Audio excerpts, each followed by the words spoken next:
We have a lot of great topics to cover today, so I'm going to try and maximize our time together as much as I possibly can. So my fascination with the pelvis started in 2007 when I went back to school for my doctorate after graduating in 2005 with my master's. So I did my doctorate project on the SI joint, right, because it was such an area of fascination for me. It was an area I needed to dive into more. So I'm really excited that you are here joining me today so that we can share more about this fascinating area of the body and we can dive in together. So there are a couple main points that I'm really hoping will be big takeaways for you. One is the concept of how to move your femur back in the socket to take the stress off the front of the labrum and the hip flexors. Concept number two is how to help build strength and restore full range of motion at the pelvis to help unwind the hip so it doesn't feel tight or so compressed or achy, creating that deep glute pain or tightness where somebody constantly feels like they need to stretch it out, okay? Or they're just constantly uncomfortable. So I'm going to share a couple of tests as well as an exercise with you that we're going to progress. So you might be familiar with one or the other, but I hope that even if you are familiar with what I'm getting ready to share with you, all right, that I'm going to bring it together in a new way, all right, perhaps a unique way, all right, of explaining the why behind what we're doing to help connect the dots and give you some really good takeaways. All right, I find that that really helps us with why we're doing something. It can make the exercise so much more effective, all right, if you understand the exact goal of why you're doing it, exactly what you should be feeling or not feeling with it for that matter, because sometimes where you're not feeling can be just as important. So let's dive into deep hip rotator tightness now. You can get compression or tightness from the back or the front of the hip, right, which will limit range of motion and make the hip feel really tight. So in the back, the deep hip rotators squeeze and shove that femur forward, right, creating tension and often a lot of pain, okay? From the front, the hip flexors and anterior adductors can lock down on the front of the hip, all right, making it feel really, really tight. All right, this will limit hip extension, all right, hip extension, and further inhibit those glutes from naturally working. All right, this inhibition of the glutes promotes more deep hip rotator tightness and taking over and overactivity, and thus the more shoving of the femur forward in the socket as a result. So stretching into hip extension to help restore that range of motion doesn't often solve the problem. All right, there's two reasons why. So I'm going to share both of those with you before we move on. One, stretching isn't strengthening. So you're not becoming strong in a new range of motion. All right, so you're not owning that range and moving through it. Right? That often means the stretching doesn't hold. All right, so you got to stretch again the next day. And that's best case scenario if it just doesn't hold. So reason two, and sometimes the worst case scenario that I see, is when you get overly stretched front soft tissue structures. Okay, this can create a lot more femur forward translation, more laxity, and potentially more wear and tear on the labrum. Okay, so in the long run, that causes further gripping and tightness to help protect the hip with the new range that was created. All right, leading to further suboptimal movement patterns to help with that compensation. All right, and then they will perpetuate or worsen issues. All right, so compression or tightness from the deep hip rotators in the back of the hip can also do things like impinge nerves, okay? So to layer on the insult. All right, so most commonly involved is the sciatic nerve. Okay, you probably heard of sciatic nerve pain, but you can also have pudendal nerve involvement as well, to name the most common two that we'll see. There's more. So if it's in the early stages, you'll more commonly see complaints of just tightness, deep butt pain, aching that just doesn't seem to go away, maybe hip flexor tightness. All right, so it makes you want to shift off of that hip and onto the other side. Maybe you're constantly trying to open it. All right, and it can be especially annoying for long car trips. So if you've ever experienced this, you know sitting in the car can be quite painful. All right, pain and tightness in the back of the hip generally means you aren't fully moving into internal rotation or external rotation, but you're getting compression in the middle as the muscles try to stabilize and support the hip, right? It makes sense. We need stability.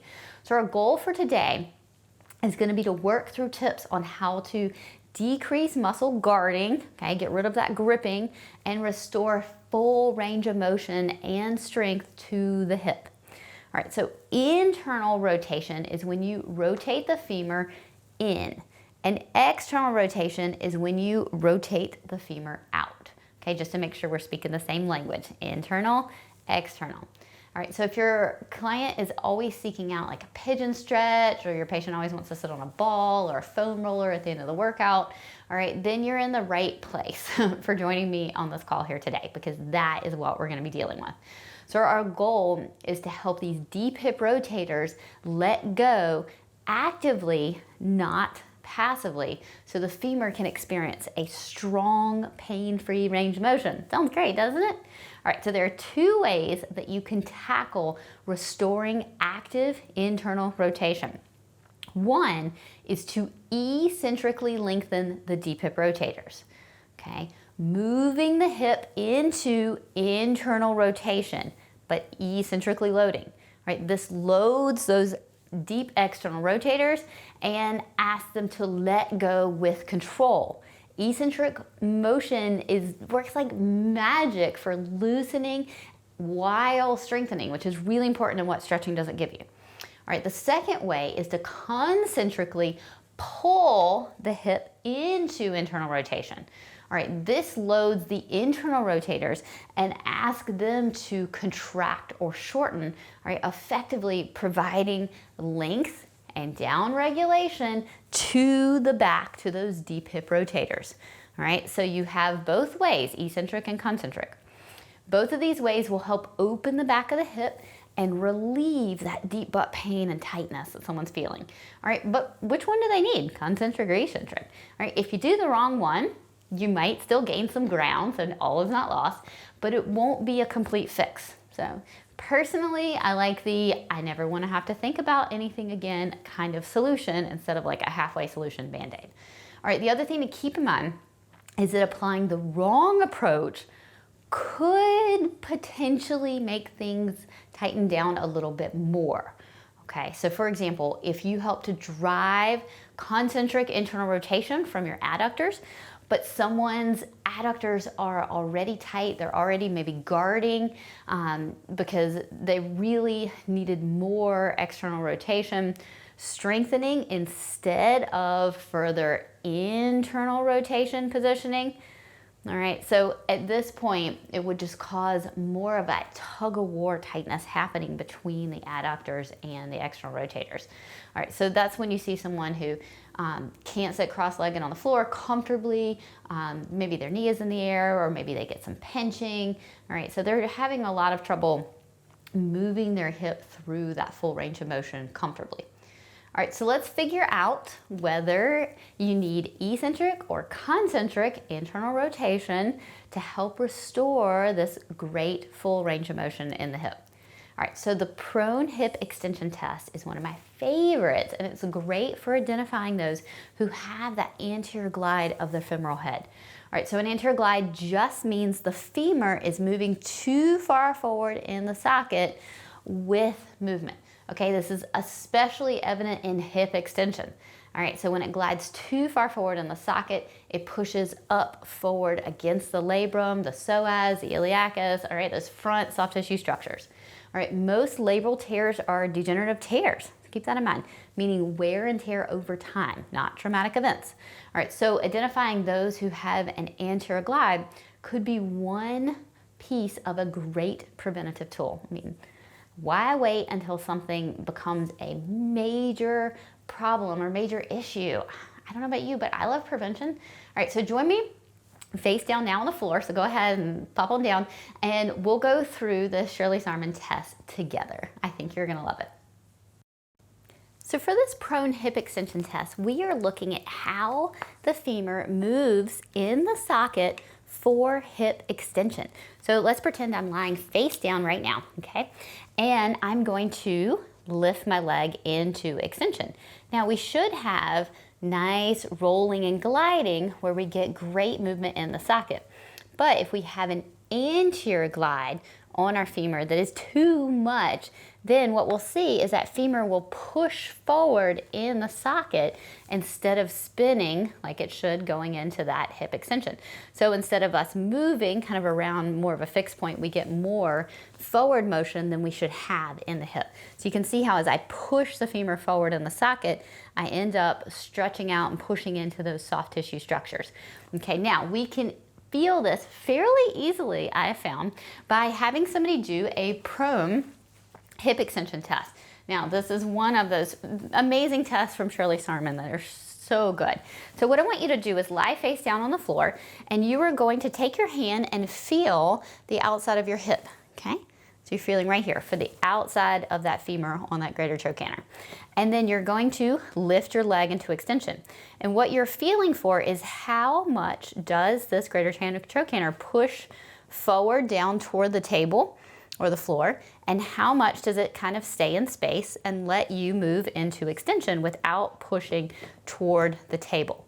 Okay, so let me show you an example of what you're gonna feel when you do this on your own hip. Okay, and I find that this is a fairly easy test for most people to complete and compare side to side. And that's a great way for them to kind of feel what's happening between sides. Now, there's more to this test than just this anterior glide, but for our purposes and what we're working through today, that is the main part of what we're going to be focusing on right now. So go ahead and lie face down.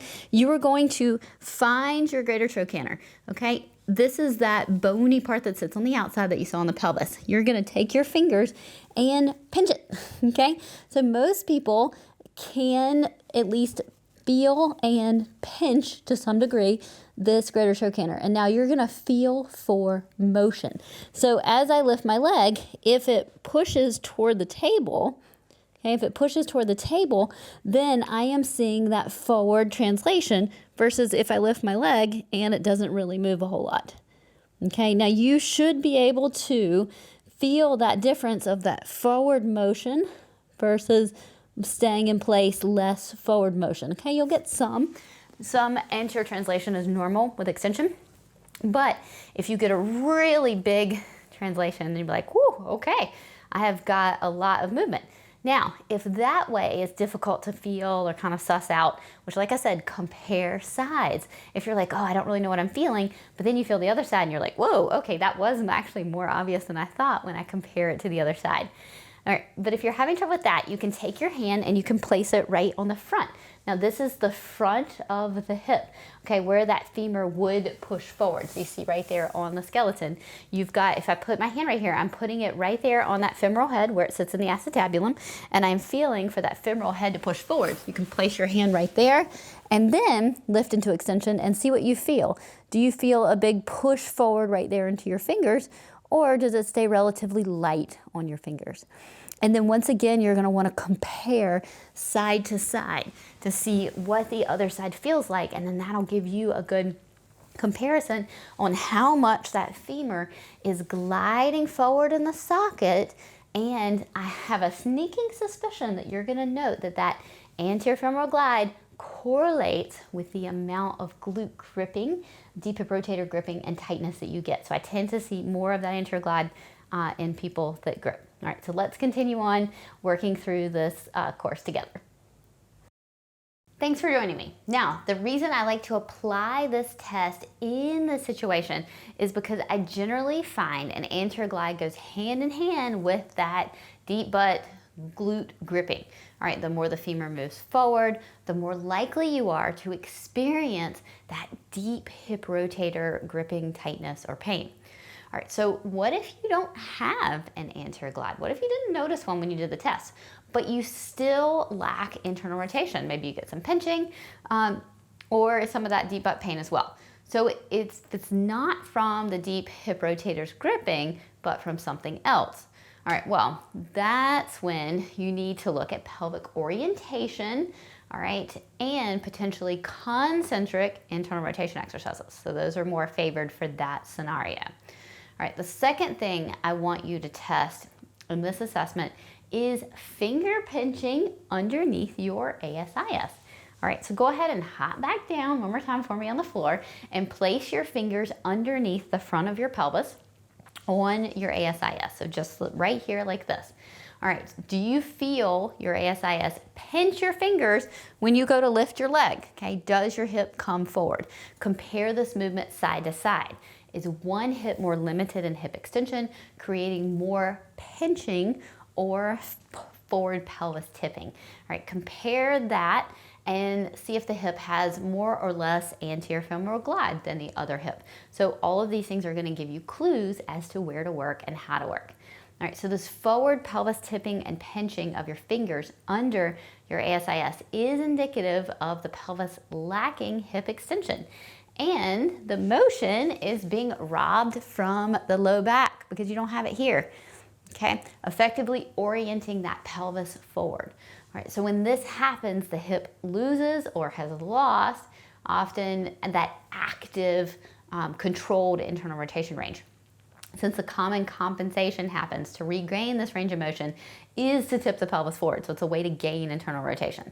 So if that's the case, then you need more concentric internal rotation work instead of eccentric after you reorient the pelvis out of that anterior orientation. Whew, I know I just threw out a lot of words there, but I promise the stuff works. So addressing the sagittal plane before the transverse plane is generally safer for SI joint pain. You're gonna get better results. All right, so if you add transverse plane exercises to a person's plan and they end up with more SI joint pain, then you know you need to go back and establish some control and clear that sagittal plane first, at least to some degree. All right, but that's a concept and a rabbit hole for another time, which I'd love to go down with you together, okay? But not today. All right, I'd like to stay focused and getting that femur moving back in the socket and reestablishing that eccentric internal rotation control today. Okay, so that's our goal. So this should start addressing the anterior glide, okay, give it to a good start, and help provide some deep hip rotator and psoas relief and help those naturally feel a little looser. All right, so quick fun side note before we move on about that prone glute extension test from the research. So those that recruited more paraspinal, so those low back muscles, more pinching, all right, over glutes and hamstrings were significantly more likely to suffer a hamstring strain. All right, so an anterior orientation and increased back muscle recruitment is a risk factor for injury, and I'd love to get into why that is later as well. All right, back to the hip. All right, too much anterior glide will push the head of the femur forward into the psoas and iliacus, which makes the psoas and iliacus feel really tight, okay? Just kind of locks down and feels tight. All right, so if you have a lot of glide, then you probably have tight feeling hip flexors, a tight feeling psoas, maybe tension in your back as well. All right, effectively giving you compression on both the front and back of the hip, so your hips are just gonna feel tight. All right, the first step is understanding the role of the hamstrings. That's how we're gonna go about starting to fix this. All right, so without great proximal hamstrings, all right, you can't get the deep hip rotators to let go. All right, someone has to fill the role for stabilizing the pelvis. All right, so our first step is to find those proximal hamstrings, okay? Step one, find proximal hamstrings. This seems simple, but it can be a real game changer for people. So join me on the floor again, where you can find a good spot where you can rest your legs up on a chair comfortably, okay? Because we're gonna be using that chair to help find those proximal hamstrings. Now let's take a minute to find proximal hamstrings. Now, why is that even important? Well, proximal hamstrings help to anchor our pelvis. When we have a really good anchor, we are able to help those deep hip rotators let go. They provide support from the bottom. Now our hamstrings come in and attach to these ischial tuberosities. So they pull down on the pelvis. They pull it into a posterior orientation or a posterior tilt. All right, so those hamstrings help to pull down. So you can see how they really create that anchor for the pelvis that would help to open and lengthen back here in that tightness. Now, what's the difference between distal and proximal? Why isn't it just hamstrings? Well, I've seen a lot of people that can get their hamstring behind their knee, so they can get that distal hamstring, but they can't seem to find their proximal hamstring. And so when I ask them to do things like engage your hamstrings to get ready for a bridge or something else, they will pull into hip flexion actually. And they are a little bit mixed up with what's happening at the front and the back of the pelvis. So instead of finding proximal hamstrings, they try to control everything with their hip flexors, with their TFL. So they'll often have pretty tight hip flexors. All right, so that's one of the reasons why it's so important to find those proximal hamstrings. So you can imagine if somebody's pulling forward when they should be gaining control here, how much more this is gonna grip back here to counteract that. All right, so what we're gonna do is you're gonna lie on the floor and you're gonna place your feet up on a surface. Place your lower leg, so your entire lower leg is gonna sit on the surface. And then we're gonna think about lifting from our proximal hamstrings, not from behind our knee. All right, so let's give that a try now. And let's both go ahead and do it, and you can work through it with me so that you can feel what's happening. So I find the best way to really learn how to do things is to go through them, go through myself and be able to feel. And then from that feeling, you're able to teach others.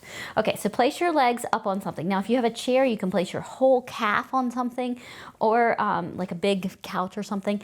That is even really comfortable. So when I have people that they tend to engage hip flexors instead of those proximal hamstrings, I'll have them put their whole lower leg on something.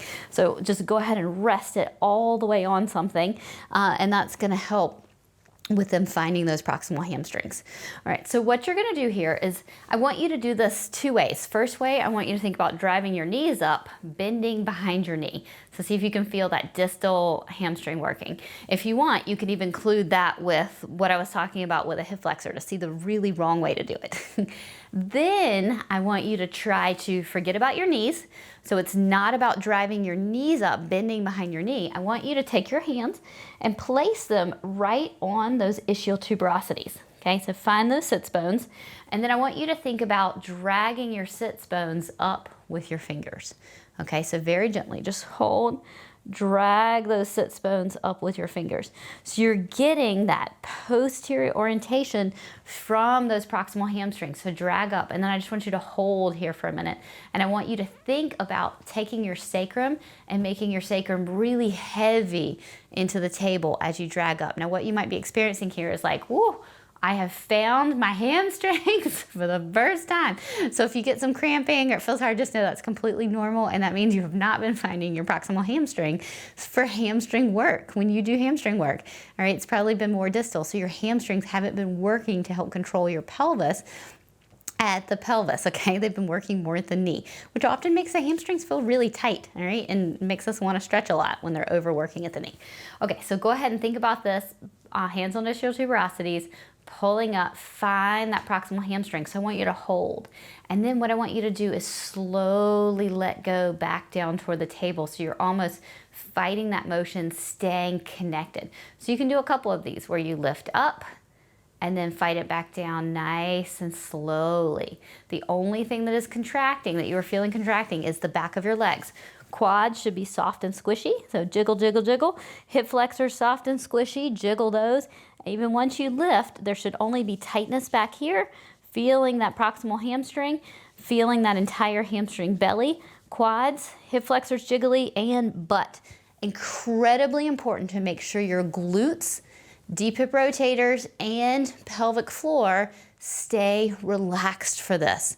No gripping. You shouldn't feel any tightness or clenching around your anus. You should not feel any pulling around your sacrum. You should not feel any gripping in your glutes. You should be able to jiggle them, okay? So make sure everything is jiggly except for those hamstrings. And I want you to think about unwinding and winding up, finding those hamstrings. Okay, see if you can feel that connection with the back of your leg, and see if you can feel everything else let go. Because remember, we talked about how important it was to make sure that we were working what we should be working and not working what we don't want kicking in. So if you get a lot of hip flexor here, if you get glute gripping, then that is going to perpetuate into the pattern that you're currently trying to move out of. So you really want to make sure there's nothing going on in your butt, there's nothing going on in the front of your leg. It's all calm and quiet. All right, give that a try and see if you can't find those proximal hamstrings. Now I'd like to try and jump you straight ahead to finding proximal hamstrings in standing, all right, for the purpose of what we're covering today. All right, so if this doesn't go well, okay, it hopefully will, but if it doesn't, then I want you to know that there's several regressions and some great troubleshooting variations to try instead, okay? So this can be challenging for some people. All right, I see two common issues with finding proximal hamstrings in a standing hip hinge. Okay, so being able to connect with your hamstrings. The first includes those where the hamstrings are good at just shutting off, taking a little break, all right? We don't need to work. So the person can just fold forward with so much hamstring flexibility, all right? And that lack of hamstring tone can lead to deep hip rotator tightness and gripping because someone in this hip area has to step up to do stability if the hamstrings aren't doing it. Okay, so the other common issue I see with finding those proximal hamstrings and what makes it kind of challenging is too much gripping. So the complete opposite. So somebody who holds a lot of tension in that proximal hamstrings and they're not able to let go enough to eccentrically load or lengthen. So you get a lot of gripping, tucking, they probably stand with their knees bent a bit. So they're always holding onto those hamstrings. The hamstrings or basically anything else in this area can't let go enough to let that hip hinge happen, and maybe they even feel like they have some chronic hamstring tightness or strain or tenderness at the palpation up in that ischial tuberosity. Right? They may even have back pain as well. All right, so let's see if we can find those proximal hamstrings in standing now. So go ahead and stand up and join me if you're sitting down watching this course. So let's have the challenge now of finding those proximal hamstrings in standing so we can help get those deep hip rotators to let go. So one of the best ways to think about doing this is a hip hinge. But I often find that when we do the hip hinge where our feet are parallel, that can involve a lot of core strength and coordination for people, not just strength. So that's just one thing to keep in mind. So if we will go into a split stance, that's going to help us give us more of an offset lower body base, which helps our core naturally kick in more. And we can think about finding those hamstrings as we go down into that hip hinge by using a pulling effect. Okay, so remember, our hamstrings help to extend our hip. So if I pull back on the ground with this front leg, I am engaging my hamstrings. So I'm pushing forward with this leg and I'm pulling back with this leg. So I'm creating kind of a scissoring force. So if I do this, you should be able to feel some hamstring engagement when you do it. So go ahead and start doing that. Then you're going to want to think about hinging into this hip.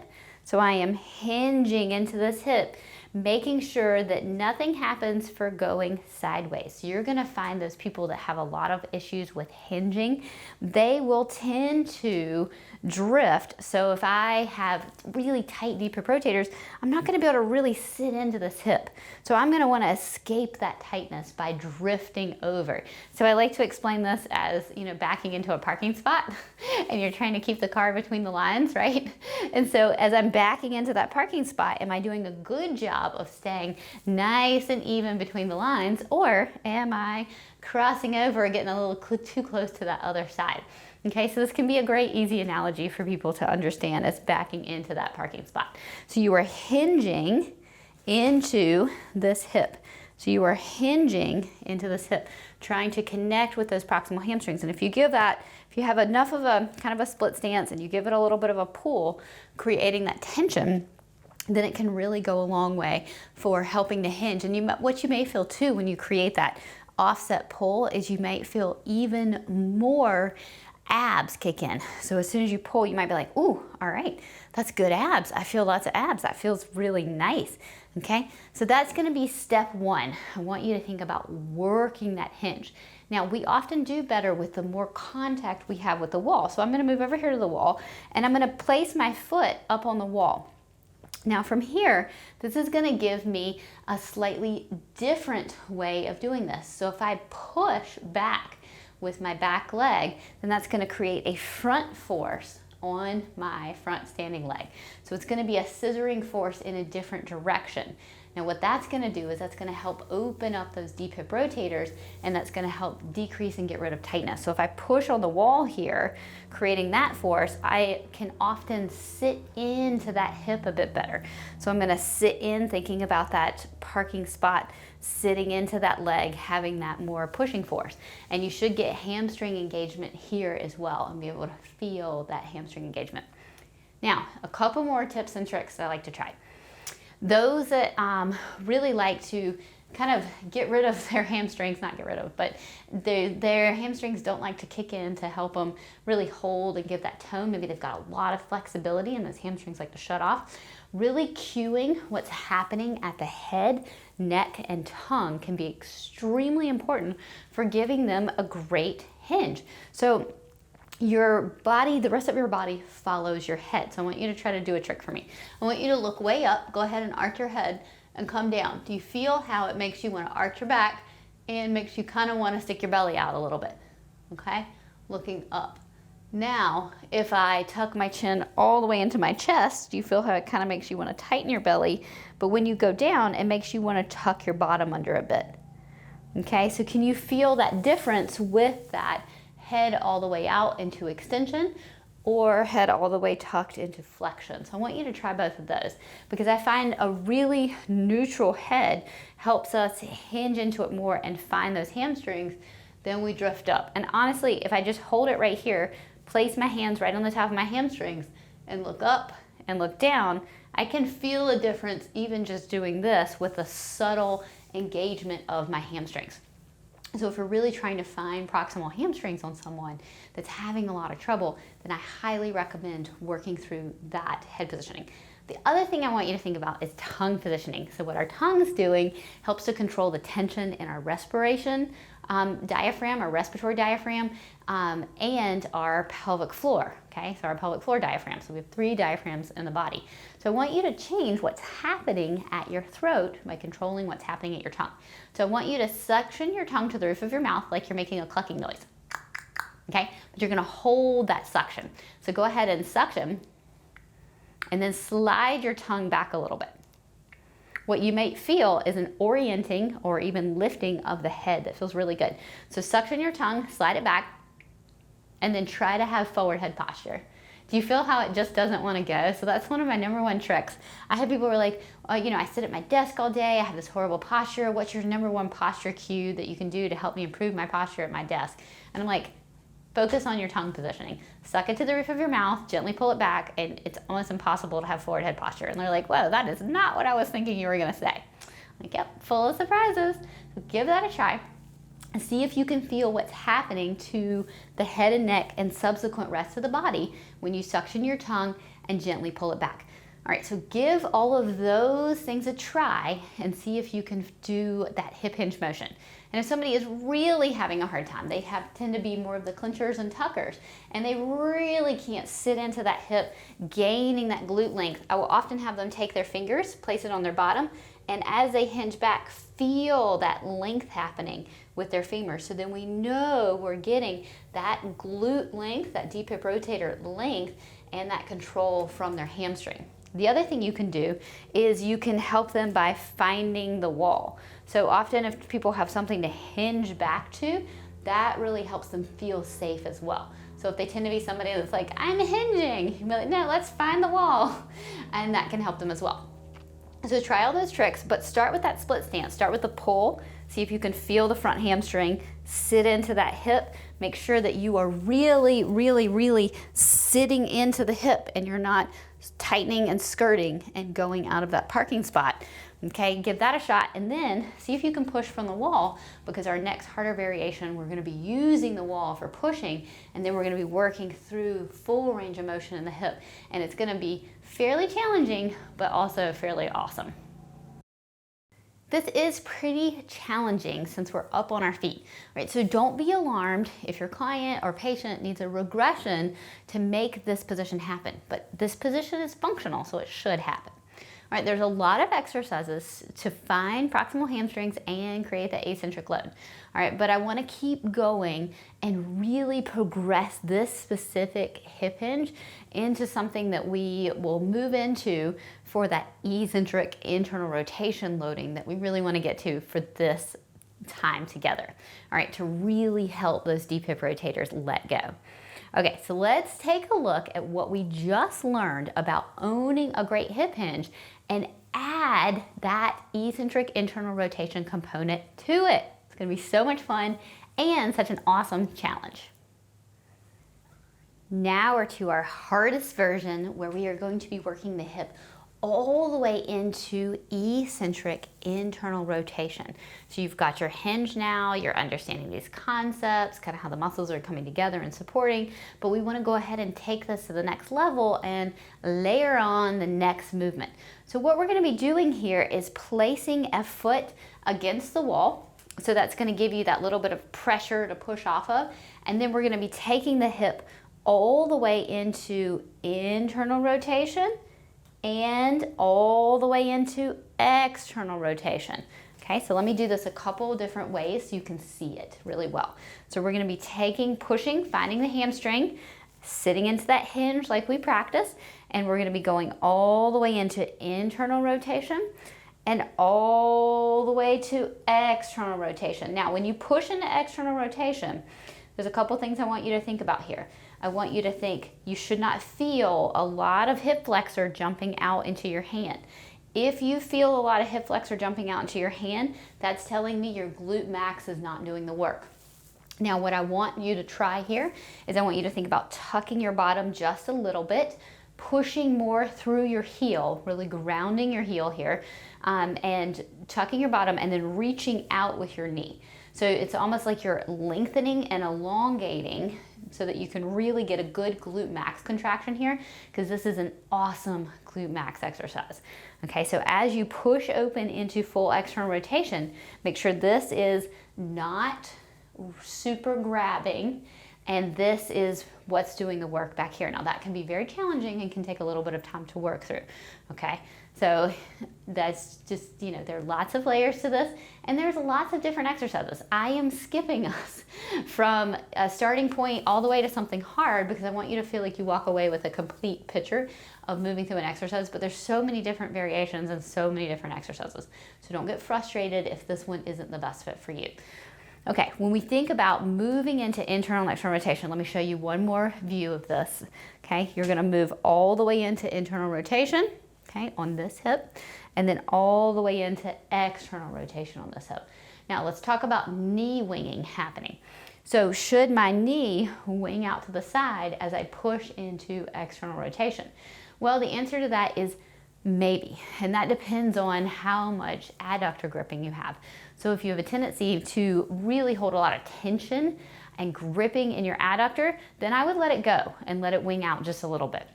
If you need adductor strength and you feel like your adductors are weak and you have a lot of trouble shifting through your hips and keeping that more direct line of movement, then I would keep that knee in and I would create a great hip shift here, because that's going to pull you more into internal rotation than winging out. Okay, so you're going to get more internal rotation in the hip that's pulling back versus letting it wing. Okay, so you can kind of weigh that to see which variation would be better for you. Now, the most advanced level of this exercise, which is amazing and generally feels so good if you can work through it, is to place your foot way up on the wall. You can see my poor wall is full of footprints. And place your foot way up on the wall. You're gonna hinge forward. You're pulling with this hamstring that's up on the wall, checking head position. Go and check tongue position too. Hinge into this hip. Make sure these hip flexors are quiet. Okay, quiet hip flexors should start to feel some burn in the hamstring just as you hold this position. So this can be a good position for somebody to work on a hip hinge and progress into like a single leg deadlift or single leg hamstring hip hinge exercise. Okay, so as we come down, you're pulling with this hamstring on the wall, hinging into this one, softening those hip flexors. Remember, this is a posterior chain exercise. And then from here, you can just hold, you can reach, breathe.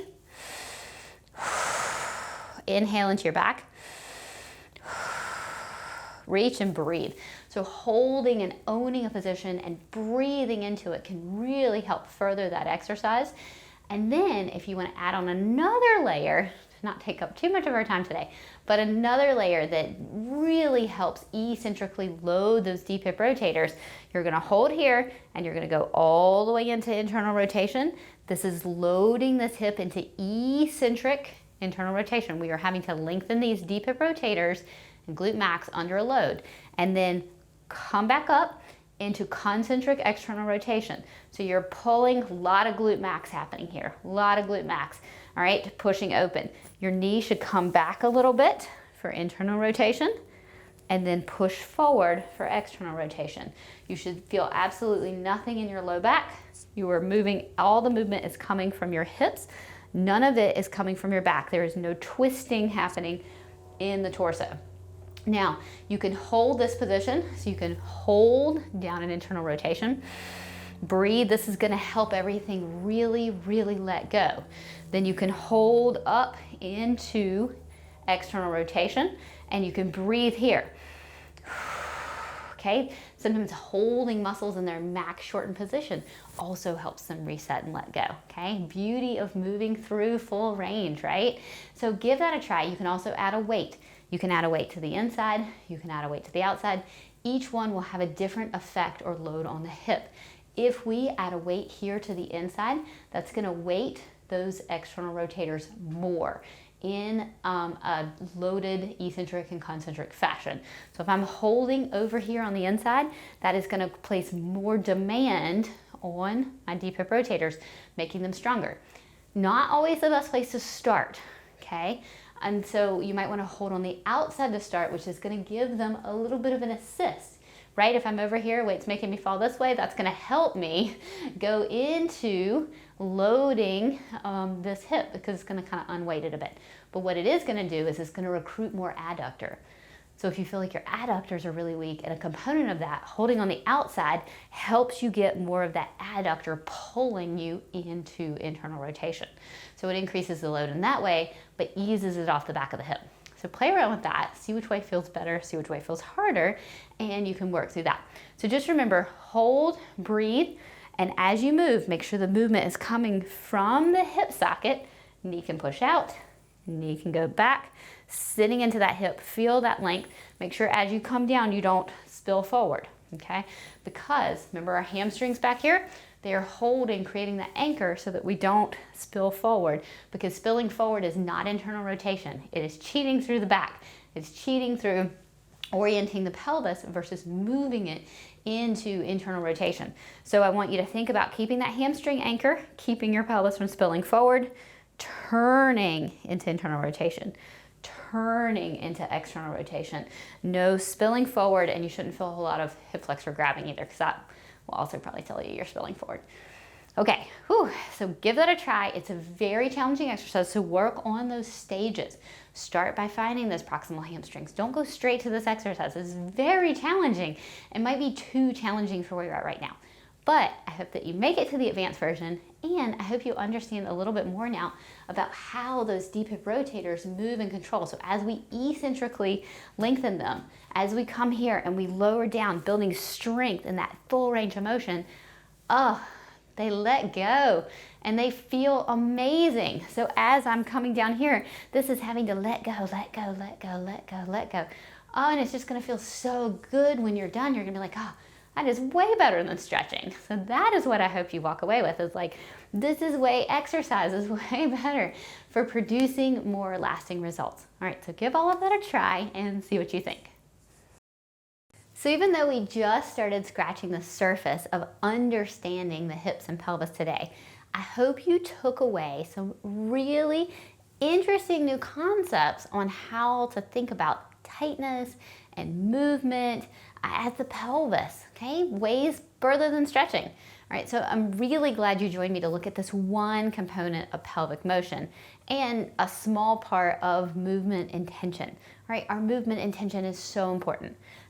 I hope you can tell how much I love this stuff, and I find the pelvis to just be incredibly fascinating overall. So I don't know about you, but I sure would enjoy a comprehensive course to fully dive into this topic and thoroughly cover it, all right, and continue building on what we learned today. So really have a good grasp and understanding.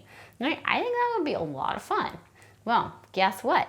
If you found this little time together with me a fun, you enjoyed the learning process, I would love to invite you to join me in the Pelvis Pro course.